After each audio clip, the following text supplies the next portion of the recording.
Hello नाज़रीन, आप देख रहे हैं ड्रामा सीरियल उम्मे आयशा। अगर आपको हमारी ये वीडियो अच्छी लगे इसको लाइक करें और हमारे यूट्यूब चैनल पाकिस्तान ड्रामा को सब्सक्राइब करें। लेकिन आयशा की तो शादी टूट जाती है, लेकिन जो अशफत की माँ होती है जब वो आयशा के घर से मिलने के लिए आयशा से आती है तो वो कहती है कि मैं चाहती हूँ कि जो आयशा जैसी लड़कियाँ बहुत खूबसूरत हो, बल्कि जिस घर में भी जाती है वो उस घर को जन्नत बना देती हैं।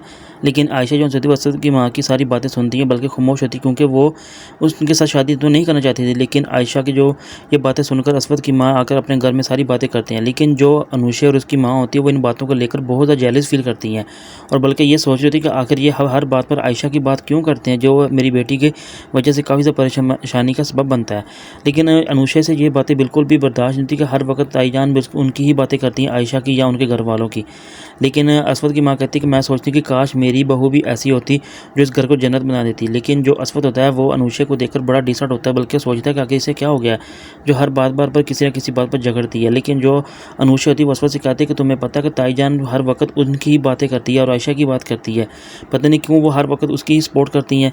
मुझे लगता है कि इस वजह से, क्योंकि वो सिर्फ और सिर्फ एक आपस में दोनों सहेलियाँ होने की वजह से उनकी बेटी है, तो तब इस बात पर उसका काफ़ी ज़्यादा ख्याल रखती हैं। लेकिन जो आयशा होती है उसके बाद में तो ऐसी होती है कि उसके दिल में किसी के लिए कोई बदगुमानी तो नहीं होती, लेकिन सिर्फ और सिर्फ ये बात होती है कि वो चाहती है कि अगर मैं अपने माँ बाप की इज़्ज़त की वजह से किसी किस्म की कोई परेशानी का सबब नहीं बनाना चाहती। लेकिन जो अनुषा होती है वसवस से कहती है कि तुम्हें पता है, मुझे ये लगता है कि आई थिंक आंटी जान ये चाहती हैं कि इस घर की बहू मैं नहीं वो आयशा बने। लेकिन पता नहीं वो क्या चाहती हैं अब।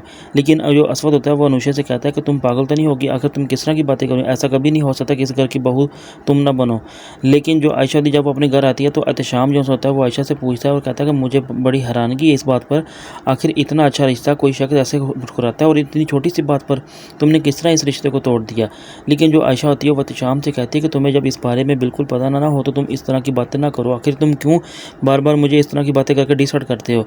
लेकिन तो जो एहतशाम होता है वो आयशा से कहता है कि मुझे लगता है कि हो सकता है कि तुमने ये रिश्ता इस वजह से तोड़ा हो कि तुम्हारे दिल में कोई और हो जिसको तुम प्यार करती हो, लाइक करती हो, जिस वजह से तुम इसमें इंटरेस्ट ना हो। लेकिन आयशा जब एहतशाम की तरफ गुस्से से देखती है और कहती है कि मुझे लगता है कि तुम्हें इस बात को समझ लेना चाहिए कि आखिर तुम इस तरह के इल्ज़ाम मेरे ऊपर नहीं लगा सकते, क्योंकि सिर्फ़ और सिर्फ ये मैं अपने माँ बाप की खातिर की। लेकिन एहतशाम जो होता है वो आयशा से कहता है कि मुझे लगता है कि तुम अपने माँ बाप को तो बेवकूफ़ बना सकते हो, लेकिन मुझे नहीं। अगर तुम्हारे दिल में अगर कोई भी बात है तो मुझसे तुम बता सकती हो सकता है कि हम उसका कोई ना कोई हल निकालें। लेकिन जो आयशा होती है वो कहती है मुझे ऐसे इंसानों की कोई ज़रूरत नहीं और ना ही इनके मशवरे की जो इंसान दूसरों पर इल्ज़ाम लगाए जाए।